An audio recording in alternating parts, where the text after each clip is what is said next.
Hello and welcome to Morning Brief Market Sunrise. I'm Josh Schafer in for Ramzan Karmali. Live from Yahoo Finance's studios in New York, it's Monday, July 14th.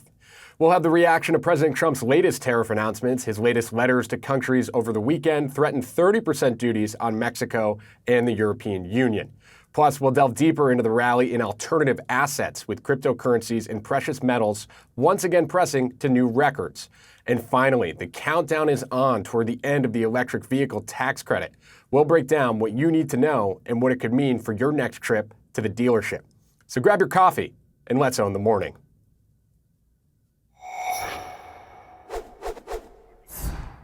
Let's kick it off with the three things you need to know before the opening bell rings by taking a look at the futures board. As you can see, all three futures indexes tied to the major indexes in the U.S. in the red. You can see your S&P 500 futures off about 0.3%. And this is as tariffs are once again in focus. New letters from President Trump over the weekend threatened 30% duties on Mexico and the European Union. The latest tariff actions follow a 35% tariff on Canadian goods announced last week. In response, the European Union says it will delay its plans to impose tariffs on U.S. exports to the EU, which had initially been slated for Tuesday, according to the Financial Times. Italy's Foreign Minister Antonio Tajani said in a newspaper interview Monday that the EU is prepared with a list of tariffs amounting to more than $24 billion on U.S. goods should the two sides fail to reach a deal. The latest tariff back and forth has caught the market's attention, with the U.S. dollar edging slightly higher on Monday morning against the euro, while European stocks are taking a step lower, and futures tied to those major U.S. stock indexes are also in the red. As tariffs continue to batter the headlines, a potential flight to safety trade continues to balloon in cryptocurrencies.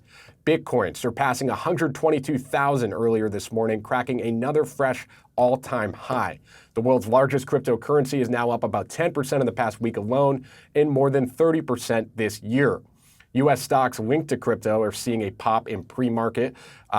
Michael Saylor's Strategy, which holds a significant amount of Bitcoin on its balance sheet, up about 2% in pre-market trading, while Coinbase and Robinhood exchanges that trade crypto are both up more than 1%. And finally, investors are readying for a big week of expected news releases in economic data and quarterly financial reports. Inflation reports from both the U.S. and Europe will be in particular focus. On Tuesday morning, the core consumer price index, which excludes food and energy, is expected to show price increases accelerated in the U.S. during June. Consensus expects core CPI rose 2.9% over the prior year in June, a step higher from the 2.8% seen in May. Economists believe an increase in line with those expectations will likely prompt the Federal Reserve to once again hold interest rates steady at its July policy meeting. On the corporate front, earnings from large banks, including JP Morgan and Bank of America, will be in focus, while investors will also closely be watching for any tariff-related impacts at corporates including Pepsi, ASML, and Burberry. The latest data from FactSet shows analysts expect S&P 500 earnings grew by just under 5% over the prior year during the second quarter. Should this forecast come true, it will mark the slowest pace of profit growth since the fourth quarter of 2023. It's a busy week on tap, especially as earnings season truly gets underway. Josh Lipton has a look at the key earnings moves to watch this week. Time now for what to watch in earnings. Banks are kicking off another earnings season alongside some other big names. We're watching JP Morgan, Citi, and Netflix. Starting off with JP Morgan, the largest bank by market cap. It's set to release its second quarter earnings on Tuesday. That's before markets open, with a period of uncertainty following Trump's tariff announcements. Expectations are that banks will report trading revenue gains, mostly attributed to record trading after President Trump's Liberation Day tariffs. Also on Tuesday, Citigroup will report its second quarter earnings before the markets open. Citi also benefiting from the trading day highs seen after Liberation Day. Analysts expecting the banking arm will also see gains from M&A over the second quarter. And finally, Netflix announcing its second quarter earnings on Thursday. That's after the markets close. The streaming giant is outperforming this year, but momentum appears to be stalling, even though the company announced plans to break into digital advertising, live sports, and video games. Despite that, analysts still anticipating Netflix to beat earnings estimates.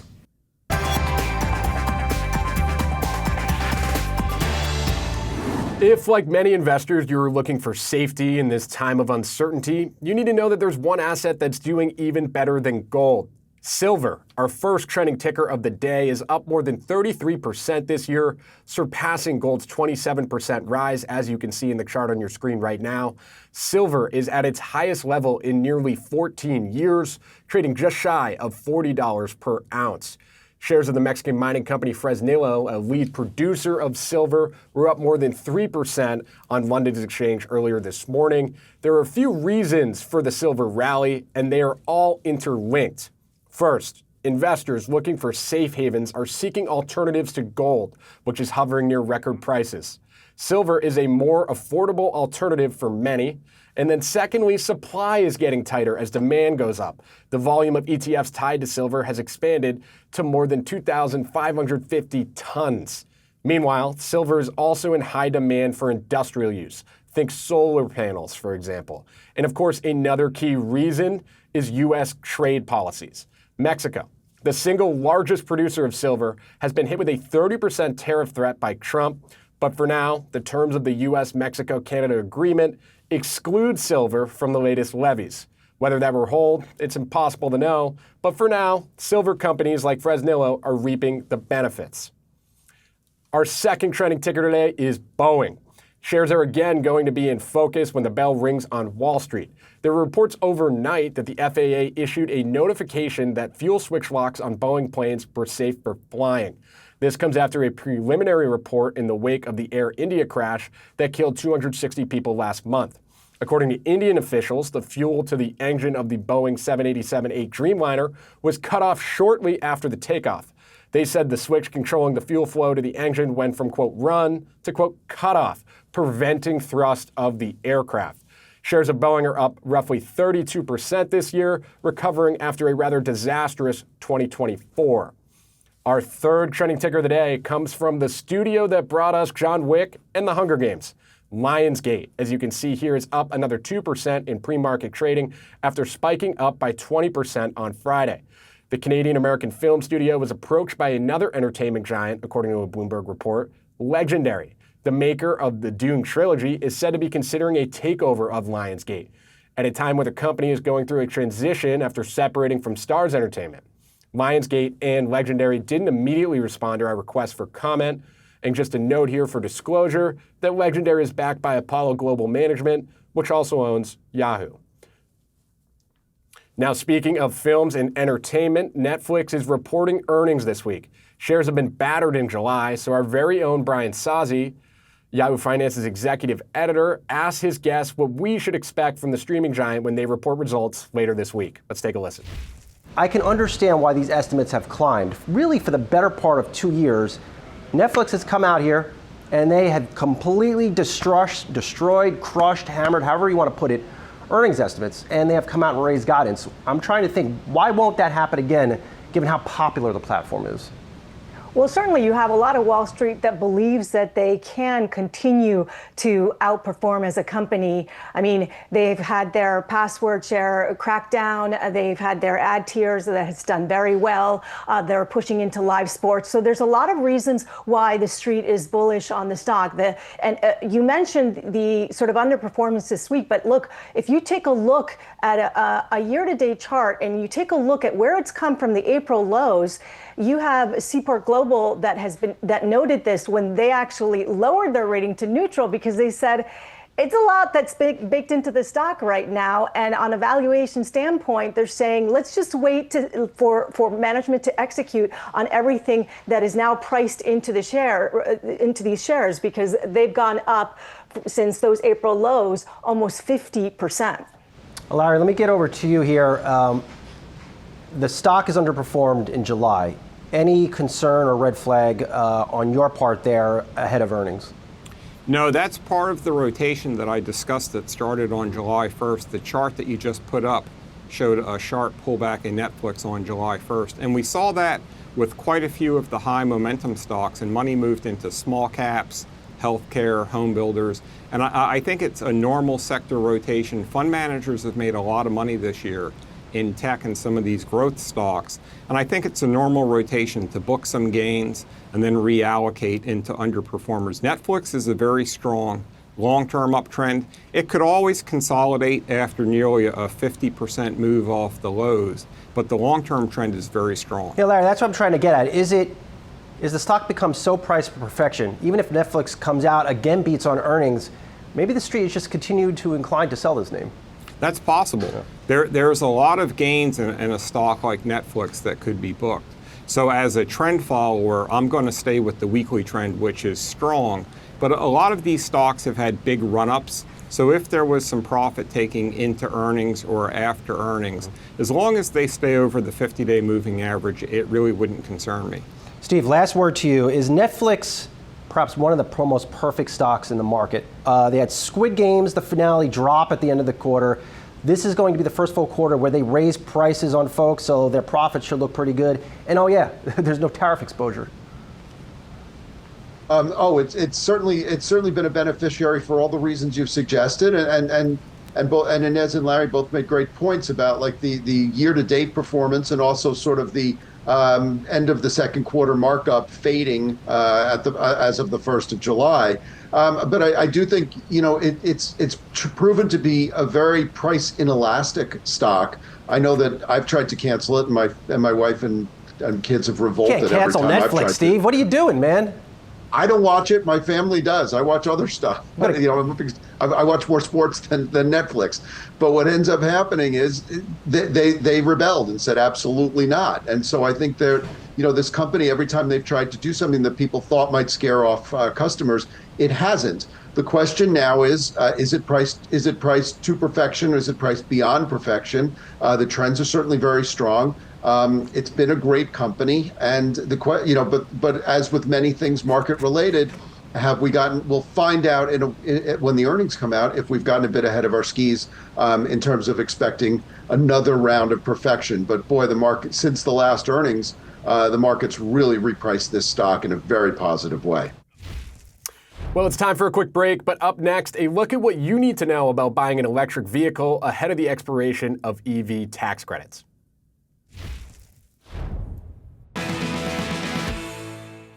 Welcome back to Market Sunrise. There's a lot going on in the electric vehicle space, so we're going to give you a recap of what you need to know. Overnight, we've been closely watching one of Tesla's main competitors, NIO. The Chinese company listed in Hong Kong jumped by more than 11% on Monday. That's right, 11% after it unveiled its new line of SUVs. The Envo L90 is seen as a direct competitor to Tesla's Model Y. The company said prices start at $26,000. This launch is one of at least 4 announcements in recent weeks by Chinese companies, which are releasing more and more electric SUVs, weakening Tesla's position in the key Chinese market. Meanwhile, Tesla has some big news in the US as well, as a potential merger between Tesla and xAI has been the talk of social media over the weekend. Elon Musk said today that he does not support such a merger, but he suggested on X that he plans to ask shareholders in a poll whether Tesla should invest in xAI. There are big moves underway in the Musk empire. xAI has already merged with X, and the Wall Street Journal reported that SpaceX is investing $2 billion into Musk's AI company. Now, what does this all mean for you in your next car? The clock is ticking on tax credits for electric vehicles. Our autos reporter, Praz Zubermanian, has the details on what you need to know before you head to the dealership.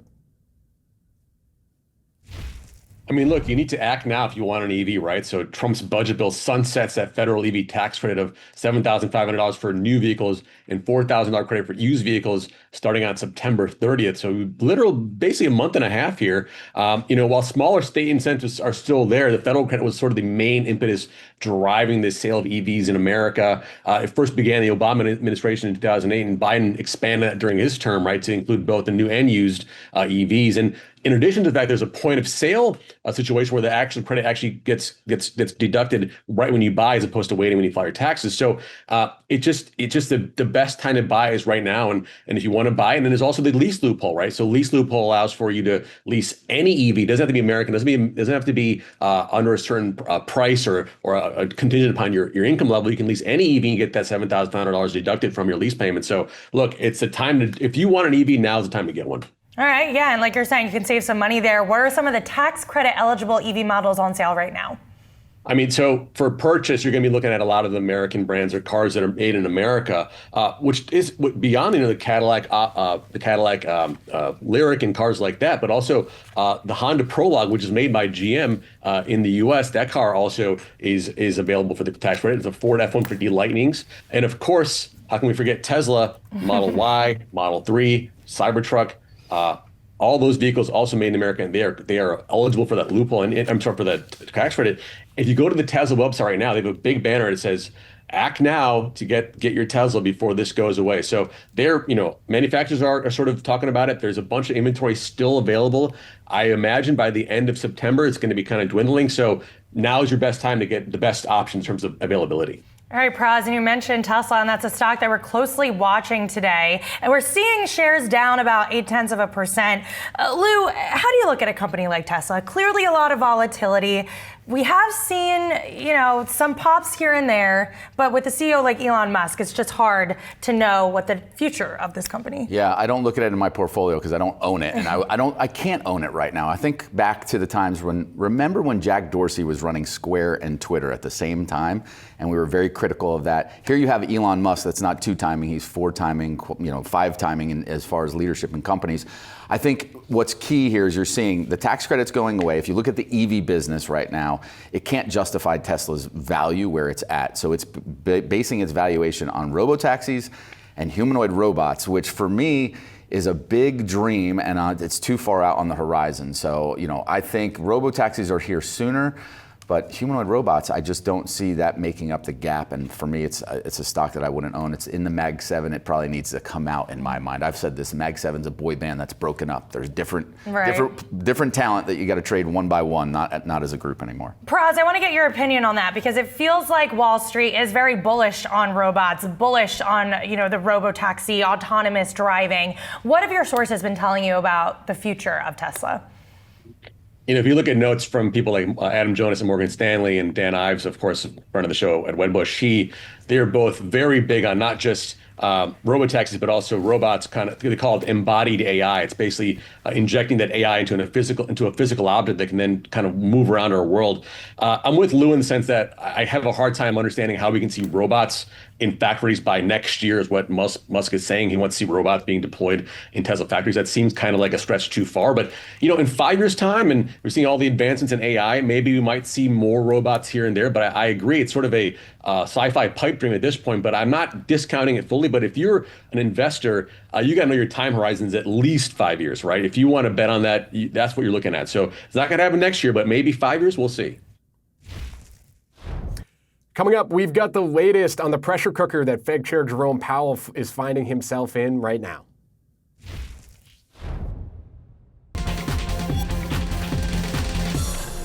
Welcome back. Tensions surrounding when the Federal Reserve will cut interest rates remain on the boil. President Trump has repeatedly called for the Fed to cut interest rates, while Fed Chair Jerome Powell has remained steadfast that the central bank will need to be patient and wait to see how tariffs are impacting incoming data.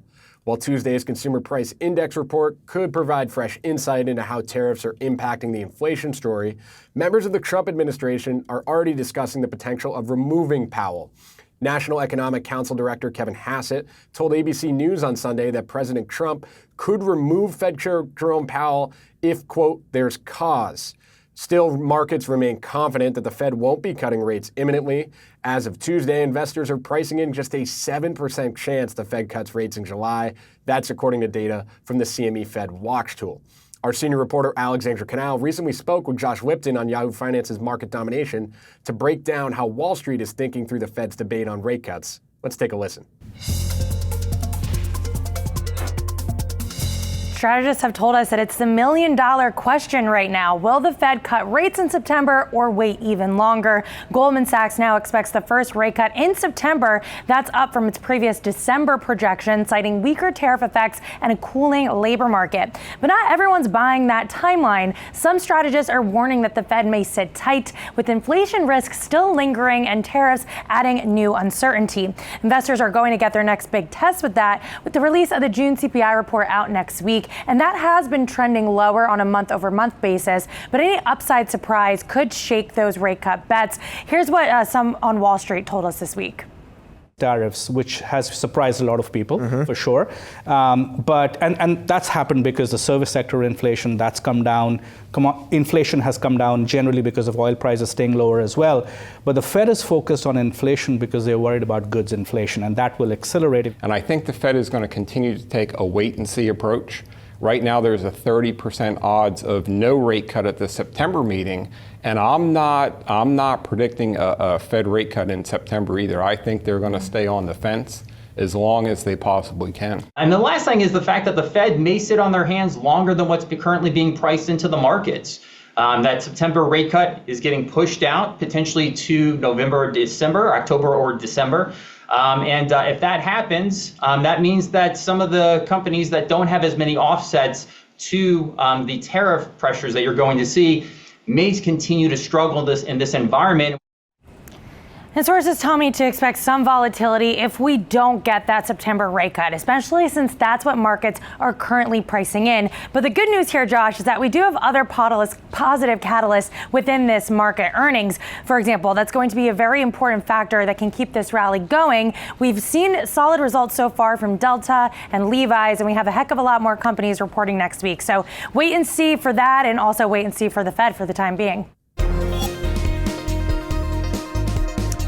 It's time now for our call of the day. Wall Street growing increasingly bullish on its full-year outlook for the S&P 500 amid a massive rally for the benchmark index over the past 2 months. RBC Capital Markets, the latest firm to boost their S&P 500 target. RBC's head of U.S. equity strategy, Lori Calvasina, writing in a note to clients on Sunday, they've raised their year-end target to 6,250 from a prior target of 5,730. With the target reflecting a roughly flat return for the rest of the year, Calvasina writes she feels neutral on equities. Now you can see on your screen here, RBC is one of 9 firms now that have raised their S&P 500 target over the last several months amid this massive rally that we've seen in the market. But really what Calvasina is sort of expressing here, they think that the rally might be perhaps overextended at this point, or at least see a little bit of chop. Ed Yardeni of Yardeni Research, who's also on our chart there at 6,500, pointed out that it's been a V-shaped recovery for stocks since April, but he wrote in a note to clients on Sunday, even his path to 6,500 doesn't look very linear right now. Yardeni noted that instead of a V-shape, we might start turning into a little bit of a square root shape here, where stocks have come all the way back up and maybe we go flat for a little bit. Key right now of what strategists are watching is essentially the tariff back and forth. Someone like Yardeni had expected the tariff back and forth, or the quote Trump tariff turmoil, as he calls it, to be over by now. But we're in the middle of July. We now have an August 1st deadline coming, and it remains unclear exactly when this is going to be solved. So for now, perhaps maybe wait and see and a little bit of chop with the market near record highs. That's it for Market Sunrise for this morning. Stay with Yahoo Finance for continuing live coverage of the markets and your money all day on streaming and online. I'm Josh Schafer. Go own the morning.